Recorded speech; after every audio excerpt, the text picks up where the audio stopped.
Slaves. The economy in Rome was built off of slavery. Slaves were available to be purchased, traded, and even turned slaves after being captured by the Roman army. Slaves could be bought frequently in the Graeco Stadium. During the height of the Roman Empire in 117 AD, there were thought to be one slave for every 5 Romans. This high density of slavery ended up being one of the main contributors to the collapse of the economy and the empire. Slaves were given a general task, and these played a major role in their economy. The hardest roles of slaves were actually the ones that fueled the economy the most. These hard roles consisted of agriculture and mining. However, some of the slaves were very well trusted and served as merchants. These merchants were allowed to roam the streets of the cities as well as bring goods along the Silk Road. The large demand for agricultural related products led to a large demand of slaves working on growing and harvesting crop for their respective owners. The Romans understood how essential it was to produce goods in order to trade them with others, and this put a lot of pressure on those who were farming. Slaves purchased in Rome were often brought back to the Po River Valley. The Po River Valley is located in northern Italy and is relatively close in proximity to Rome, making it a premier location for agriculture. Its geographical location wasn't just advantageous being near Rome, but the valley is also around 15 feet below sea level, depending on the exact location inside the valley. This, combined with the river providing farmers with good irrigation for their crops, allowed farmers to grow grains, olives, and grapes, which not only provided food but also served as a major export. Another major area for farming was along the Nile River. Although the Romans were not as successful in farming along the Nile River as the Egyptians, they still produced a lot of grain along the Nile each year when it flooded. This was great for the Romans as they were able to put their slaves to work by the Nile and then trade the goods down the Red Sea over the Indian Ocean to India. Mining was perhaps the worst job a slave could receive. Mining was extremely dangerous and there were less safety measures than there are today. The long-term effects to miners from being in the mines all day affected them even more so without the aid of modern medicine. The Romans would mine for metals over the entire Roman Empire, but one of the most prominent locations for mining were the Mendip mines. The Mendip mines were located in the UK. Here, slaves would be tasked with mining huge chunks of lead, some of which weighed up to 200 pounds. The Romans were interested in the lead, but even more so in the silver found in the cores of the chunks of the lead.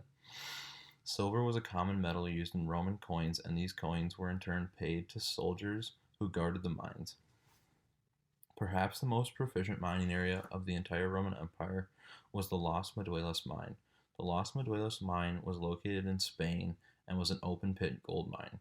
Mining downwards was more difficult but not impossible, so having access to an abundance of gold located at or near the surface provided the Romans with a unique mining opportunity. Slaves worked all day mining as much gold as possible from this location.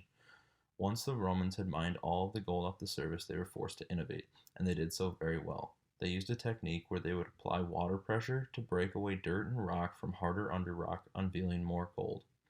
After they innovated and began using this technique, there were only two constraints as how much they could mine: the amount of accessible gold in the area and the slaves available to provide labor. During peak times of mining in 77 AD, the Romans were estimated to have mined 6.5 tons of gold per year from this mine. The Romans mined here for over 200 years, and they left figuring they had exhausted as much gold as there was.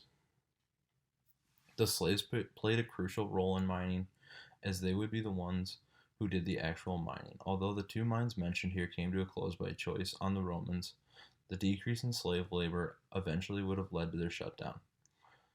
The same effect was felt by the agricultural industry throughout the empire. They were not running out of land to farm, but the empire had reached such great size that there were few cities and populations still left to conquer. Without large populations of people to conquer, the Roman Empire was running out of slave labor. The lack of slave labor was a massive problem for an economy whose source of funding came through the production of goods produced by slaves. As the production of goods decreased in the later years of the empire, so did the financing for the army. Without a strong army, the empire was not able to fend off incoming attacks to its provinces. Trade.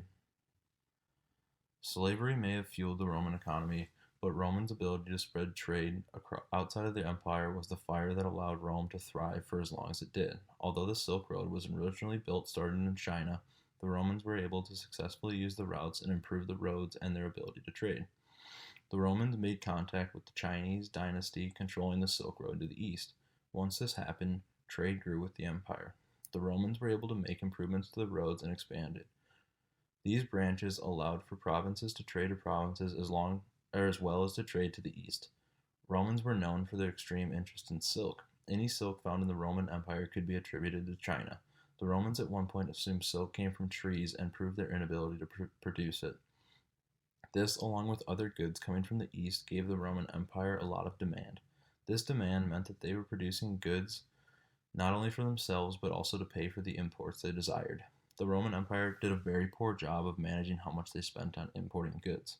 The Silk Road started in China, and its point of origin is considered to be Xi'an. Xi'an was the capital of the Han Dynasty and held many merchant areas where local people could buy and trade goods. Once the Silk Road was established, it was the starting point for a lot of goods heading to the west, and the ending point for a lot of goods coming from the west. India began to get involved with the trading on the Silk Road, increasing the amount of goods being imported again to Rome with little increase on the amount of goods being exported. The most popular item coming from India was cotton. The next group of people to get involved with the Silk Road, altering its existence, were the nomadic tribes. These tribes would become great traders as they could travel the road very well. Along the Silk Road, these nomadic tribes started to build cities. Merv was a city that popped up in the center of the Silk Road. From here, merchants coming from the west could continue to the east, or they could head on a more southern route to the south of India. This city also served as a landmark for people traveling the Silk Road, as well as a resting place for those to stop and recharge. The end of the Silk Road in the Roman Empire was considered Constantinople. There were roads and routes past Constantinople which merchants would often follow, but reaching Constantinople coming from the east meant that the merchant had made it to the Roman Empire. This was also the capital of the Eastern Empire when the Roman Empire divided. Being the Roman Empire was so spread out, it was hard for goods traveling by land to reach all around the Mediterranean. Goods coming from Egypt couldn't easily reach Spain. Trade from port to port allowed not only Roman Empire to access trade across the Mediterranean, but it also made trading over the sea safer than using the Silk Road. Goods traveling from China would come from a port such as Guangzhou. This port was located in the South China Sea and let goods coming from here sail towards India and around and up through the Red Sea to the Mediterranean. Coming from India, goods would leave land and through the port of Petra, which was located on the northwest portion of the Arabian Sea. This port was especially ideal as wind would blow towards it coming from the Roman Empire and away from it towards the Roman Empire depending on the season. The port of Aden was one of the first ports in the Roman Empire in which goods would reach. The ships could recuperate and then head up the Red Sea and be unloaded and then left again from the port of Alexandria. The port of Alexandria would send goods to the eastern portion of the Mediterranean to the port of Antioch, or up to Rome and the port of Ostia, or all the way to the west and the port of Gades. Banking. Taxing in the Roman Empire was based off an individual's wealth. Their wealth was judged on their assets rather than their income. They would be evaluated based on their land, animals, or crops, and slaves. The average wealth tax was around 1% of an individual's wealth. During unique times such as preparing for an invasion or war, Romans would raise taxes to somewhere around a wealth tax of 3%. As the empire grew and expanded, the method of having individuals from the city measure the wealth of each individual and tax them accordingly was no longer practical. The empire hired private tax collectors who would front money to Rome and then go collect the money themselves. An issue with this method was the private collectors giving Rome a set amount of money and then collecting more from the citizens than what they had agreed upon with Rome, and profiting off the rest. Augustus was able to help the citizens and change this problem when he required all provinces to provide a 1% wealth tax, shifting away from the private tax collectors. Diocletian expanded the control of the Roman Empire further when he centralized tax collection.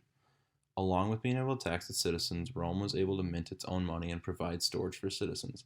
This money, after being stored, would be loaned out on interest with the hope that the money would all come back, and then some before the owner of the money came back to retrieve it.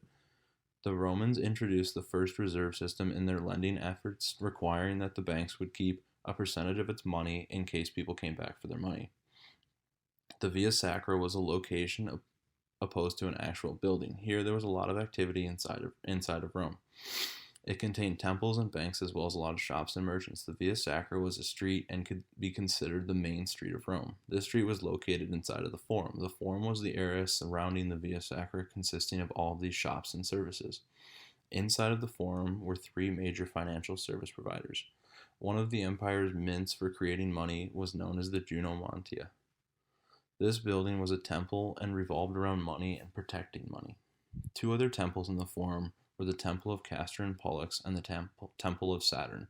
Both temples served as treasuries and allowed money to be stored inside.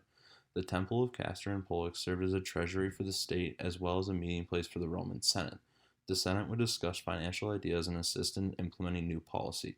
The location of the temple made spreading new policy across the empire extremely difficult to do due to the size of the empire. The Temple of Saturn served a similar purpose, but it was a treasury for the citizens of the empire.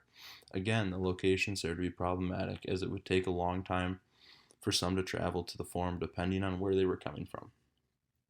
Conclusion. The combination of slaves being an essential part of the empire's ability to trade routes becoming increasingly more dangerous with imports exceeding exports, and a corrupt tax and financial system led the empire in an inability to afford its increasing size. As the empire expanded, and so did the cost to run it. The amount of capital available to fund the army needed to maintain this increasing empire was not available. This led to the army not being able to fend off oncoming attacks, ultimately leading to the fall of the Roman Empire.